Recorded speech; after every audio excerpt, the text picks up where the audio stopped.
Well, looking back on everything, I was always the best, literally in sports. In my surrounding area, in the county, everything, and there was a lot of pressure. I think once I got older in high school, my friends and I started smoking pot and drinking. Well, when I was little, even my parents would have card parties. My friends and I would sneak drinks at the age of 8 years old. You know, and as I turned about 13.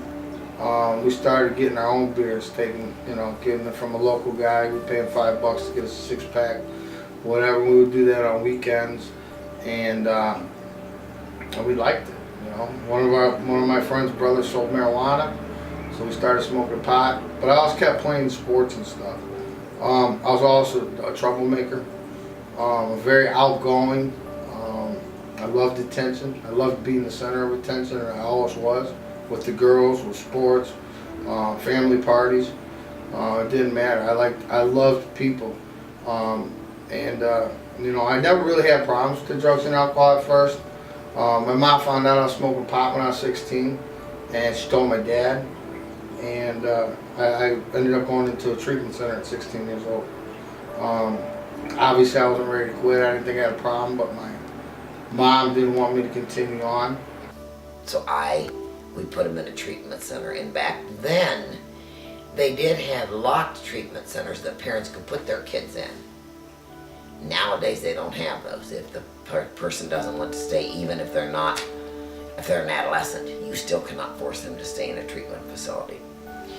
But when he did the complete program, came out, he probably smoked a little more. I kind of think he did. The car running and screaming at Big Ed that the car was on, and he jumped up and he ran out. Well, we encountered the door being locked. I went in to get the key to the garage, the side door, and by the time I got back out, Big Ed had kicked the door in, and Eddie was laying kind of half in and half out. I think of the garage, and he had regurgitated. He had choked on his own vomit, so we had to call 911. And what had happened was he had gotten intoxicated with the boy next door, then came home and was working on the car in our garage. In ICU for several days. He actually, at one point, his heart stopped. They called me. For me, man, it got bad pretty quick. A lot of my friends could, smoke pot and just do it occasionally. It's where I liked it so much I wanted to do it all the time. I dropped out when I was 16. I got kicked out of 2 high schools, Driscoll Catholic and Glenbard North. And sophomore season I went to Glenbard East, and that was just a party school. I was real good in baseball. I had scouts checking me out at 16. My first pro tryout I was 16 with the Chicago White Sox. So I thought I was going pro. I thought I was that good. I played semi-pro baseball. I started doing concrete during the day. I was making $10 an hour back in 1986. I had a Z28, and my life was playing baseball, getting high, getting drunk, and having a hot girlfriend and driving a nice car. But the troubles came, getting caught driving, speeding. I was all speeding, or never really got into accidents. But in my neighborhood, we always had kegger parties every weekend, and we would always fight. We'd go fight other towns. We'd steal their beer and all that. Like I said, I was always fighting, always getting into some kind of trouble. Very abusive mentally, physically. I ended up marrying her, and we got separated when we were 22 after a couple months of marriage, and then she got killed by a drunk driver. I was 21. On my 21st birthday, I got my first DUI. Turned 21. He wanted to go out for his birthday, and he had an old van they used to drive, and but he said, I'm going to be smart, and he says, Mom, I'm going out, probably going to drink, but his good friend Ryan and him and a bunch of guys, but I'm not driving. Great, I thought, this kid's using his head, He came home about 12:30, and I said, I could tell he'd been drinking, and he said, He was on the phone and I heard him talking to somebody. I said, well, you're certainly not going back out again, are you? And he said, yeah, I am. He got back in his van, and about 3 hours later I got a phone call. He had been arrested. That was his first DUI. You're going down, people say you have a bottom. I never had one. I kept getting lower and lower and lower. Wife Casey, and I had my first daughter, my only kid, and I was one in the family. The bad part was I was a drunk, and I didn't know how to do it. I was 30 years old. I ended up going, right after I had Alyssa, I went to the penitentiary for counterfeit money for a side job I did.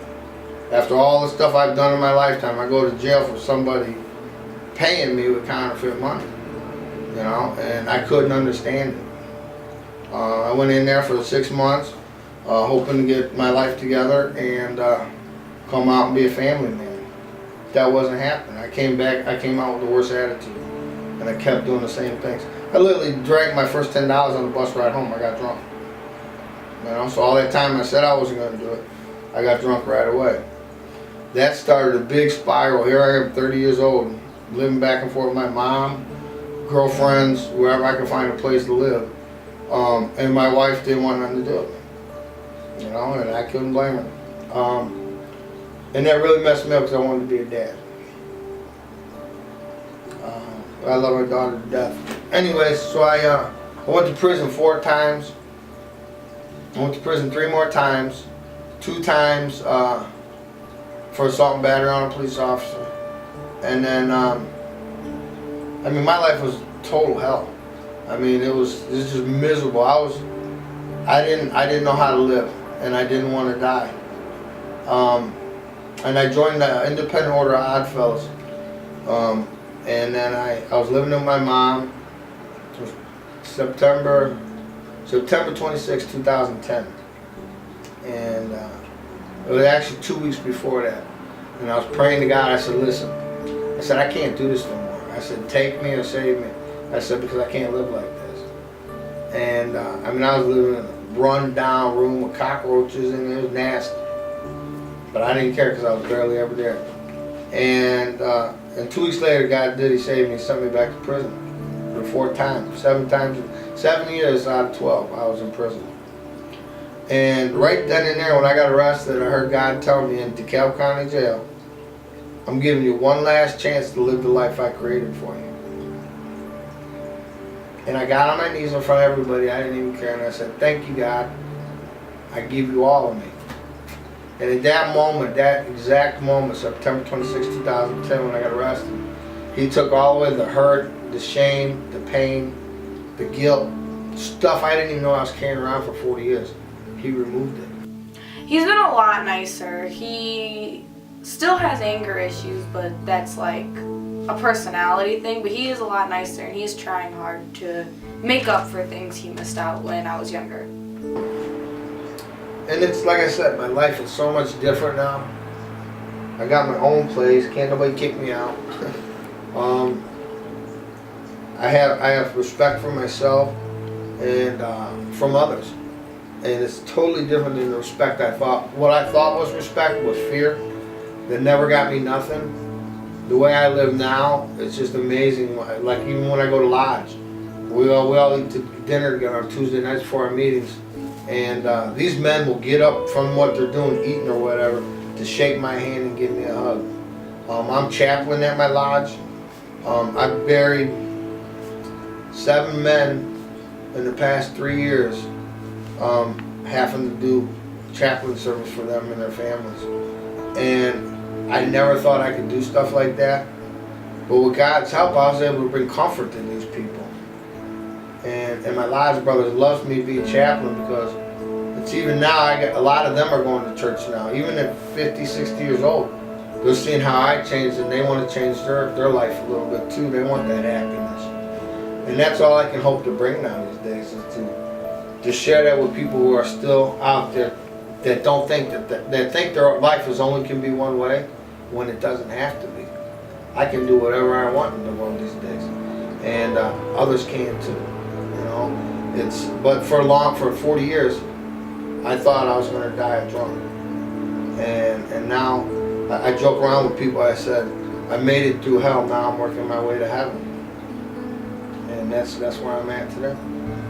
Yes, I think his story is very inspiring to others, and that anyone else going through those troubles can look to him and see that it is possible to change and turn your life around. I would say that you may feel like they don't deserve a chance because they've missed out on so much in your life, but everyone deserves a second chance, and if they're willing to clean up their act and turn their life around, then I don't know why you're not like giving them a chance to prove themselves, and so you know they're serious.